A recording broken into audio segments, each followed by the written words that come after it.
مدینہ پاک کا محلہ ہے، رات کی تاریکی چھا چکی ہے،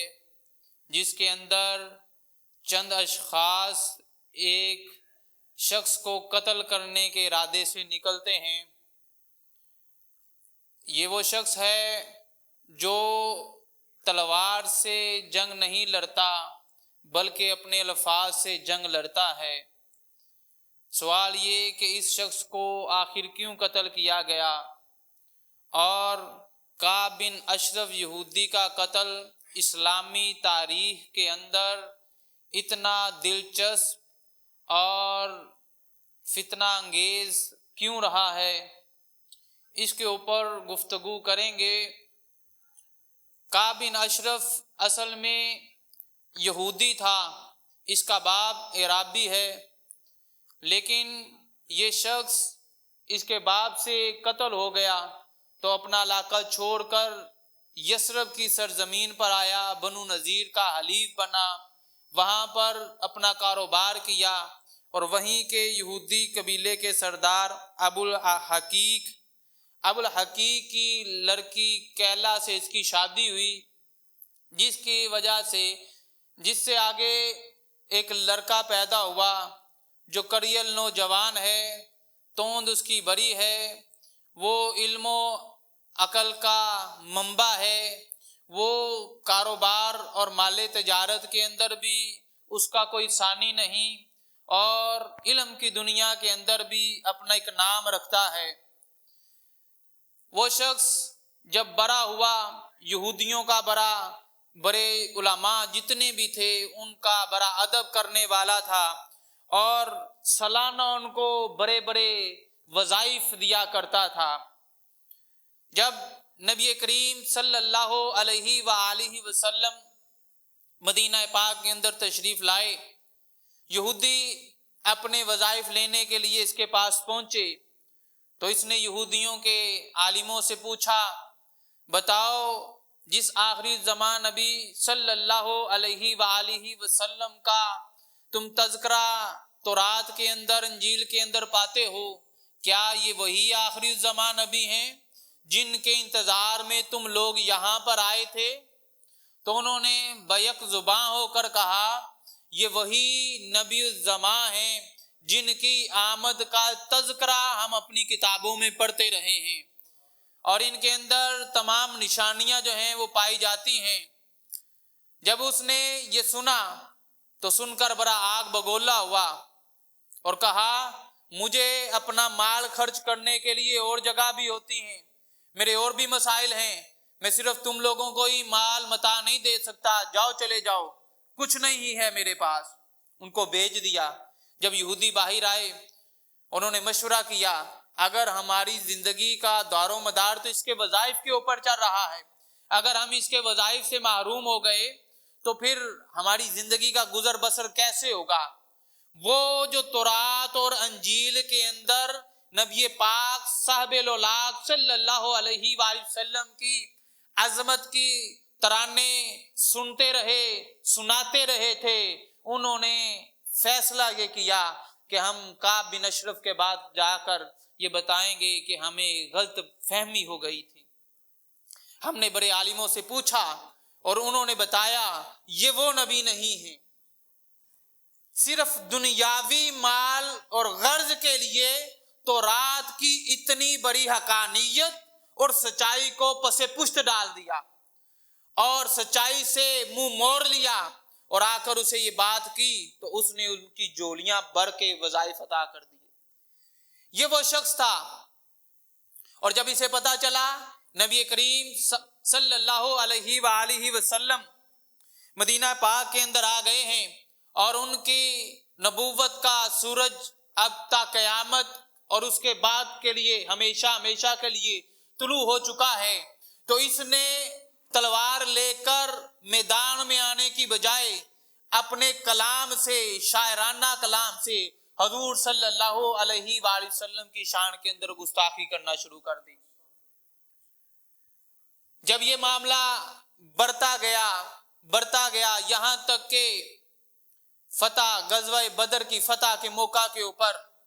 جب مدینے کے اندر حضور صلی اللہ علیہ وآلہ وسلم کے دو فرما روا پہنچے خبر دینے کے لیے، حضرت زید بن حارثہ اور حضرت عبداللہ بن رواحہ رضی اللہ تعالیٰ عنہما، انہوں نے مدینے میں آ کر اعلان کیا کہ فتح بدر جو ہے مسلمانوں کے لیے فتح کا مژدہ لے کر آیا ہے، 70 لوگ مارے گئے ہیں، فلاں فلاں مارا گیا ہے اور 70 کو قیدی بنا لیا گیا ہے۔ جب اس یہودی کعب بن اشرف نے یہ مژدہ سنا تو کہنے لگا یہ چیٹھا، یہ سفید جھوٹ ہے، انکار کیا۔ اور جب اس نے اپنی آنکھوں سے دیکھ لیا 70 مرے ہوئے اور 70 کو قیدی دیکھ لیا تو وہ کہنے لگا لبطن الارض خیر من ظہرہا، زمین کی پشت سے بہتر زمین کی پیٹ ہمارے لیے ہے، یعنی زندہ رہنے سے بہتر ہے کہ اب ہم مر جائیں۔ اتنا اس کو دکھ ہوا،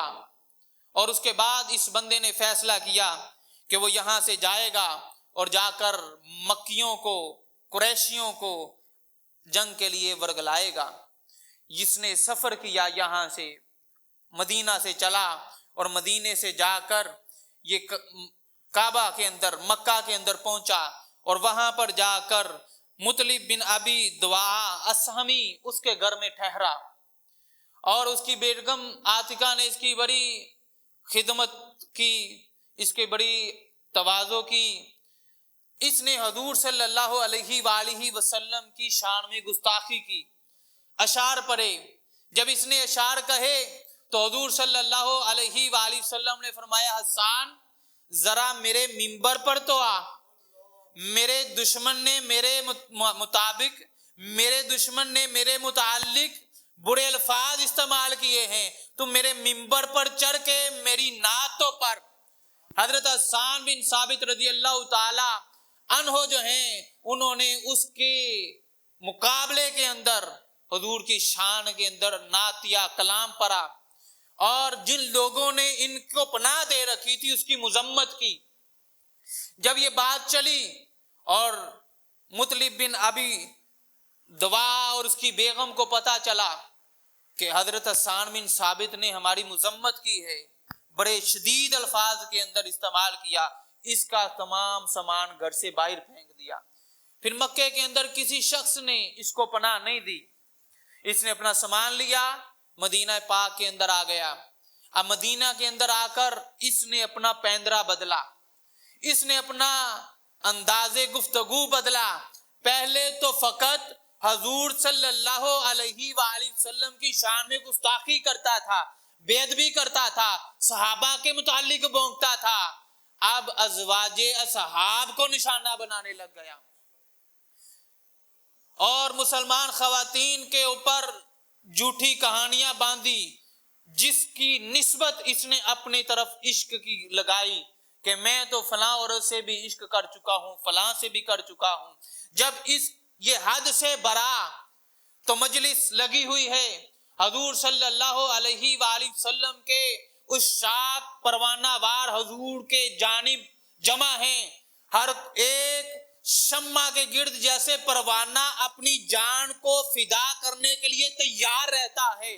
تمام صحابہ مجلس مصطفیٰ صلی اللہ علیہ وآلہ وسلم میں اپنی جان کا نذرانہ پیش کرنے کے لیے موجود رہتے تھے۔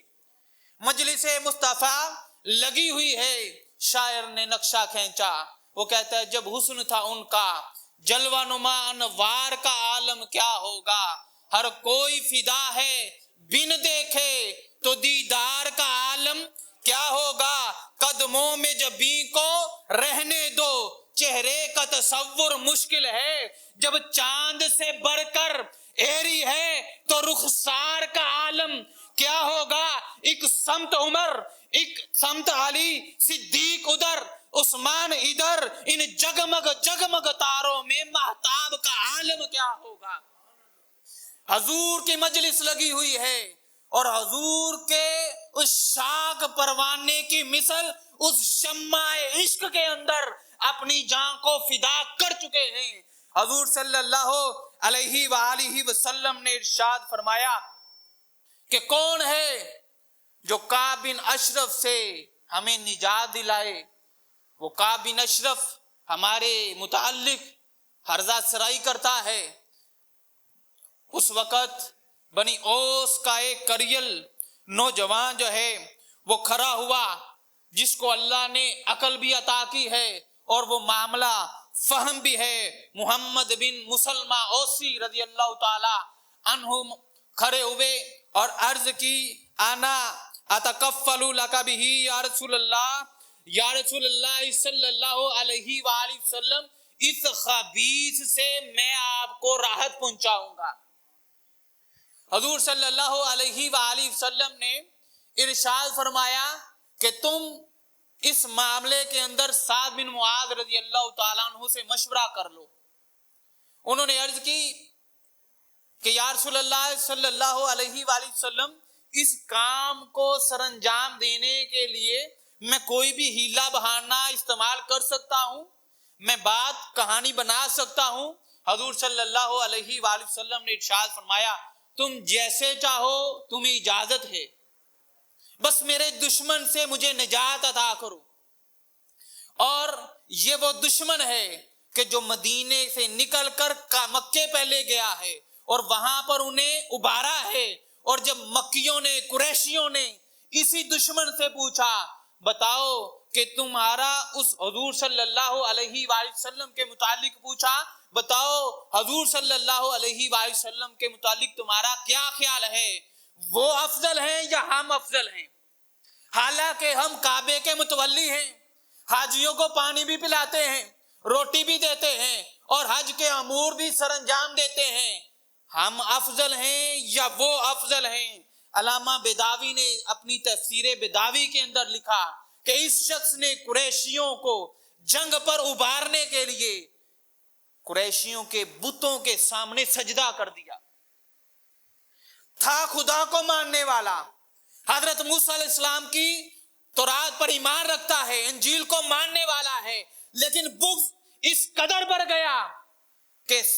صداقت کو دیکھنے کے باوجود، حق کو دیکھنے کے باوجود عداوت اور سرکشی اتنی دل میں گر کر گئی کہ بتوں کو سجدہ کرنا بھی اس نے روا سمجھا، سجدہ کر دیا تاکہ وہ جو ہیں وہ سمجھیں کہ ہم حق پر ہیں۔ یہ ایسا شخص تھا۔ حضرت مسلمہ محمد بن مسلمہ رضی اللہ تعالی عنہ نے اپنے ساتھ 5 اور ساتھیوں کو ملایا، اور ملانے کے بعد روایت کے اندر آتا ہے کہ حضرت مسلمہ محمد بن مسلمہ رضی اللہ تعالی عنہ کعب بن اشرف اس کے محل کے اندر گیا۔ قلعہ نما محل ہے، وہاں پر یہ 2 سے 2.5 میل کے فاصلہ مدینہ سے وہاں پر آباد ہے، اس کے اندر رہتا تھا، اور جا کر بات کی کہ تم جانتے ہو کہ جب سے حضور صلی اللہ علیہ وآلہ وسلم ہمارے درمیان جلوہ فرما ہو گئے ہیں، ہمیں صدقات و خیرات کرنے پر مجبور کر دیا ہے۔ ہمارے پاس تو کھانے پینے کے لیے کچھ رہا نہیں، تجارتی قافلے یہاں سے گزرتے تھے وہ بھی بند ہو گئے، ہمارے بچے جو ہیں وہ بھوک سے بلک رہے ہیں۔ اس نے کہا کہ تم کیا چاہتے ہو؟ دل ہی دل کے اندر خوش بھی ہوا کہ دیکھو لوٹ کر میرے پاس آ رہے ہیں۔ جب خوش ہوا تو کہا تم کیا چاہتے ہو؟ کہا میں چاہتا ہوں کہ تم 1-2 وسق اناج مجھے دے دو اور اس سے ہم اپنا گزر بسر کر سکیں۔ اس نے کہا وہ جو تمہارے پاس اناج موجود تھا وہ کدھر گیا؟ تو حضرت محمد بن مسلمہ رضی اللہ تعالیٰ عنہ کہنے لگے وہ مال تو ہم نے جو مہاجرین ہجرت کر کے آئے تھے ان کے اوپر نثار کر دیا تھا، اب ہمارے بچے بھوک سے بلک رہے ہیں، تم ہمیں اناج دے دو۔ یہودی نسل ہے، سازش اس کے دماغ میں رہتی ہے۔ کہا کہ اچھا تم اناج چاہتے ہو تو میرے پاس کوئی چیز گروی رکھو، رہن رکھو۔ کہا کیا چاہتے ہو؟ تو کہنے لگا اپنی عورتوں کو میرے پاس رہن رکھ دو۔ حضرت محمد بن مسلمہ نے اپنی جذبات کے اوپر قابو رکھا، جذبات کو آرے نہیں آنے دیا، جذبات پر قابو رکھا اور کہا اگر میں اپنی عورتوں کو تمہارے پاس رکھ دوں گا، تم تو خوب برو جوان ہو، پورے عرب کے اندر تمہارے حسن کے چرچے ہیں، اور تمہاری طرح کی خوشبو عرب کے اندر کوئی اور لگاتا نہیں ہے تو ہمیں لوگ تانا دیں گے، لہٰذا میں یہ کام نہیں کر سکتا۔ اس نے کہا پھر اس طرح کرو کہ اپنے بچے میرے پاس گروی رکھ دو۔ حضرت محمد بن مسلمہ نے کہا اگر ہم بچے اپنے رکھ دیں گے تو لوگ ہمارے بچوں کو تانا دیں گے، تمہاری قیمت تو اتنی ہے کہ تمہارے باپ نے 1-2 وسق کے لیے تمہیں گروی رکھ دیا تھا، لہذا کوئی اور چیز کا گروی کا کہو۔ تو پھر حضرت محمد بن مسلمہ نے کہا کہ ہم تمہارے پاس اپنی تلواریں گروی رکھتے ہیں، اپنا اسلحہ گروی رکھ دیتے ہیں، حالانکہ ہمیں اس اسلحے کی ضرورت بھی ہے، لیکن تمہاری دل جوئی کے لیے، اطمینان کے لیے ہم اسلحہ تمہارے پاس رکھ دیتے ہیں تاکہ تمہیں اطمینان رہے، جب ہم تم سے یہ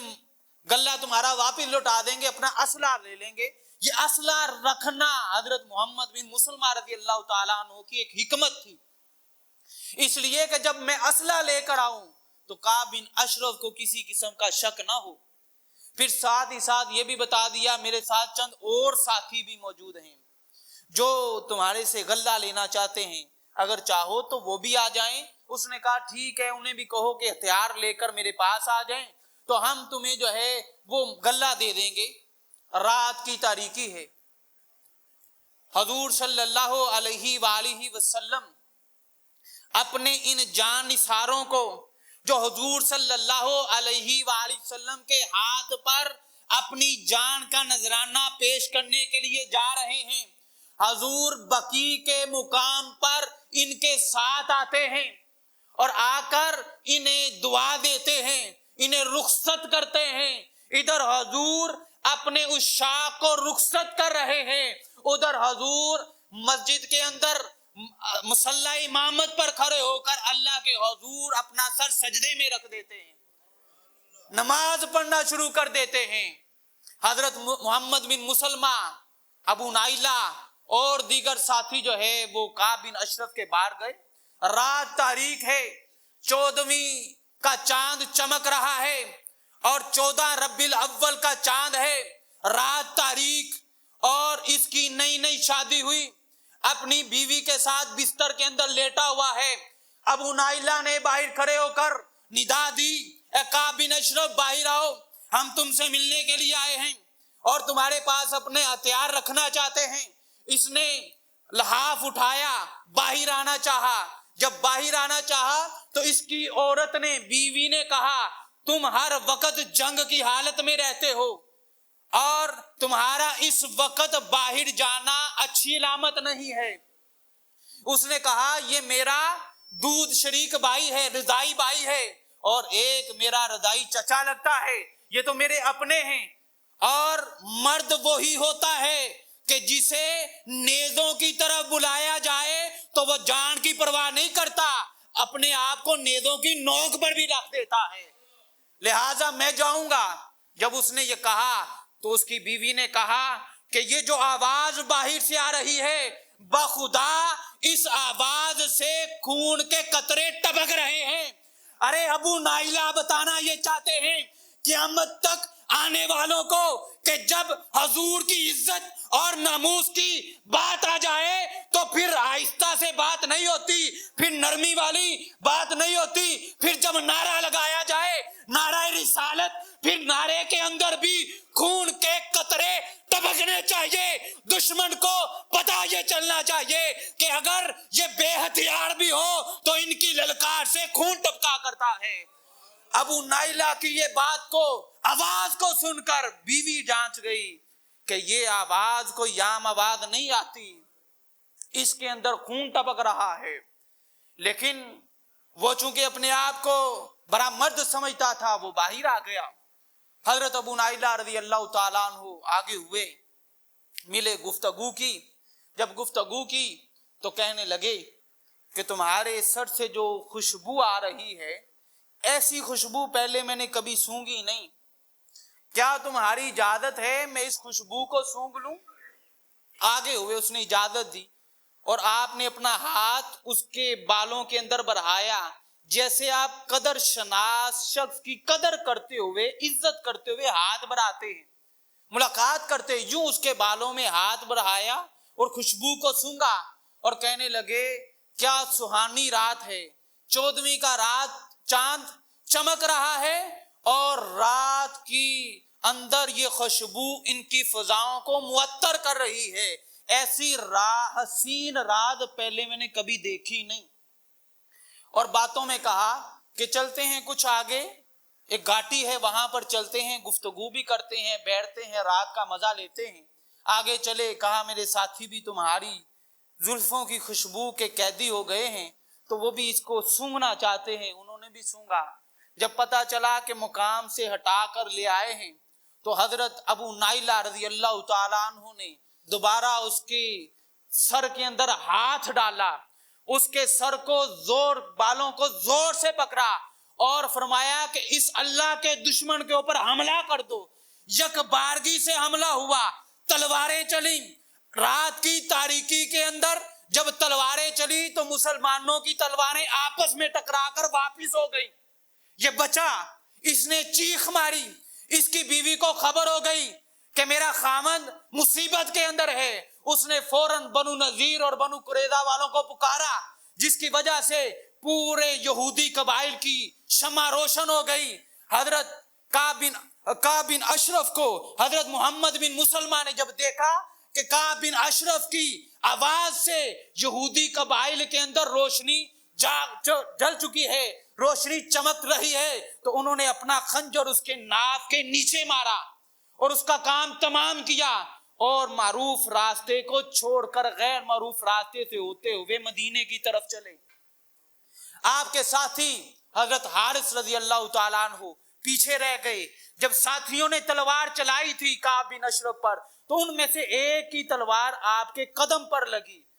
پاؤں زخمی ہو گیا، چلنا مشکل ہو گیا، تو اپنے ساتھیوں کے پاؤں کے نشان دیکھتے دیکھتے واپس پہنچے۔ تو جب واپس پہنچے تو ساتھیوں نے اپنے کندھوں پر اٹھایا اور باغے مدینے کی طرف، ادھر حضور صلی اللہ علیہ وآلہ وسلم جو ہیں وہ تہجد کی نماز کے لیے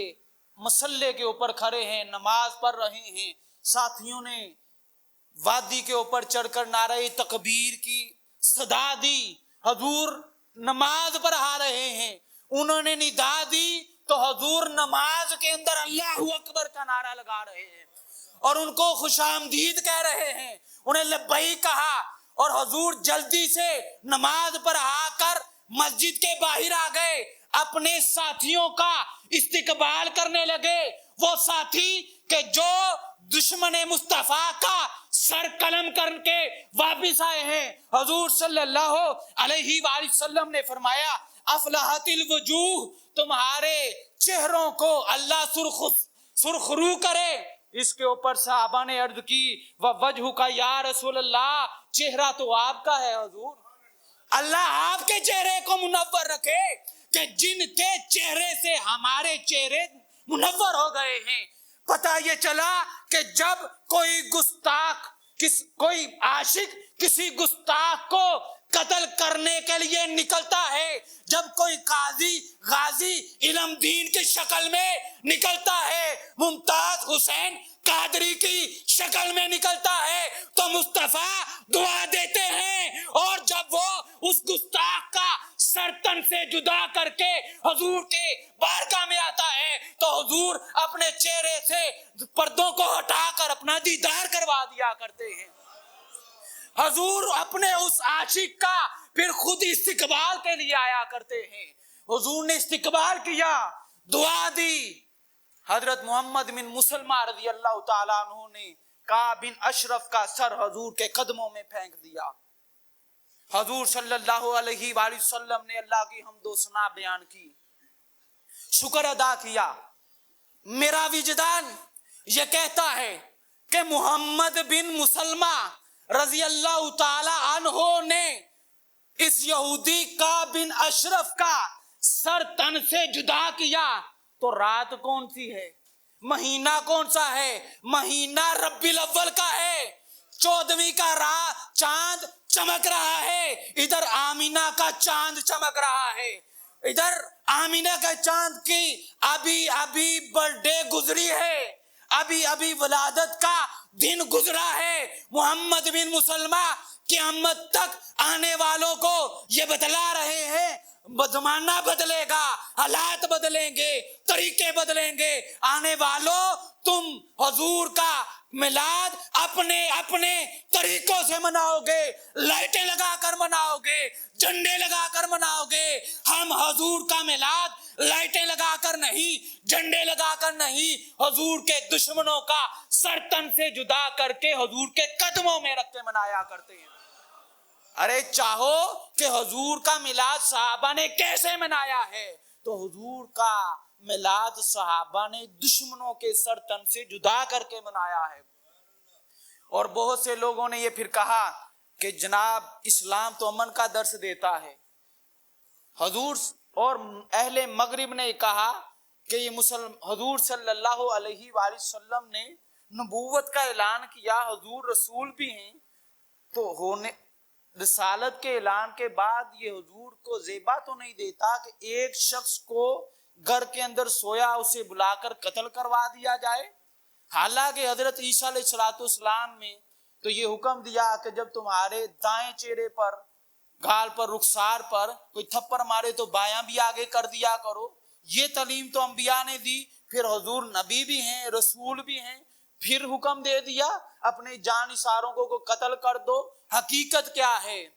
یہ وہ معاملہ ہے کہ جب تھپڑ کا حکم تب ہے کوئی چہرے پہ مارے جب آپس میں ایک دوسرے کا معاملہ ہو، جب بات بڑھ کر ذات مصطفیٰ کی بات آ جائے تو پھر یہ معاملے نہیں ہوتے۔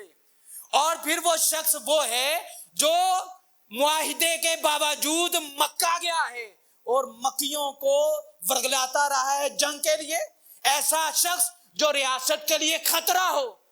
ابھی شک ہو جائے کہ یہ بندہ ریاست کے لیے خطرہ ہے،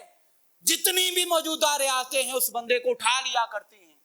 پوچھا نہیں کرتی، دیکھا نہیں کرتی کہ جناب اس نے کوئی ظلم بھی کیا ہے، کوئی جرم بھی کیا ہے یا نہیں، اٹھا لیتی ہیں۔ وہ تو مجرم تھا، وہ تو حضور کے متعلق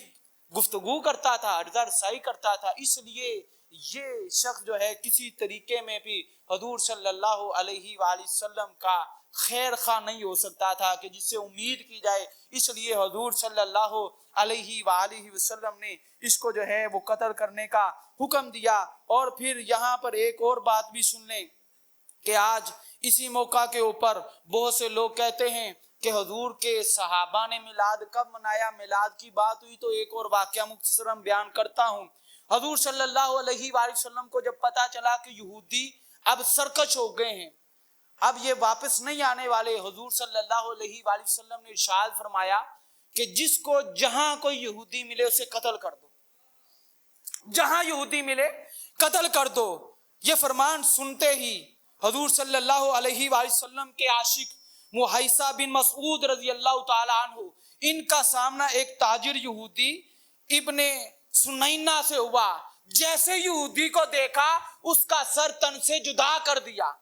جب سر تن سے جدا کر دیا تو اس کے بھائی حویسہ نے تانا دیا اپنے چھوٹے بھائی کو کہ جس یہودی کا تو نے سر تن سے جدا کیا ہے اس کے مال کی وجہ سے تیرے جسم کے اوپر چربی ہے، تو نے اس کا احسان یوں ادا کیا۔ کہا میں نے اس کے کسی احسان کا بدلہ نہیں دیا، نہ ہی کسی احسان کو احسان سمجھتا ہوں، میں نے فقط حضور صلی اللہ علیہ وآلہ وسلم کی زبان سے یہ سنا جہاں کسی یہودی کو دیکھو تو قتل کر دو۔ ارے بھائی یہ تو یہودی تھا کہ جس کے متعلق مصطفیٰ نے فرمایا کہ جہاں دیکھو قتل کر دو۔ بخدا اگر میرے آقا تیرا نام لے کر کہیں کہ اسے بھی قتل کر دو، میں تمہیں بھائی سمجھ کے نہیں مصطفیٰ کا گستاخ سمجھ کے قتل کر دوں گا۔ بڑے بھائی نے پوچھا کیا تم واقعی ہی قتل کر دو گے؟ انہوں نے کہا خدا کی قسم میں نہ آؤ دیکھوں گا نہ تاؤ دیکھوں گا، تیرا سر تن سے جدا کر دوں گا۔ اور وہ بڑا بھائی کہنے لگا جو تو ایمان لے کر آیا ہے بڑا عجیب ایمان ہے کہ تو اپنے محبوب کے لیے یہاں تک گزر سکتا ہے، اگر تو یہاں تک گزر سکتا ہے تو پھر مجھے بھی کلمہ پڑھا کر دائرہ اسلام میں داخل کر لو۔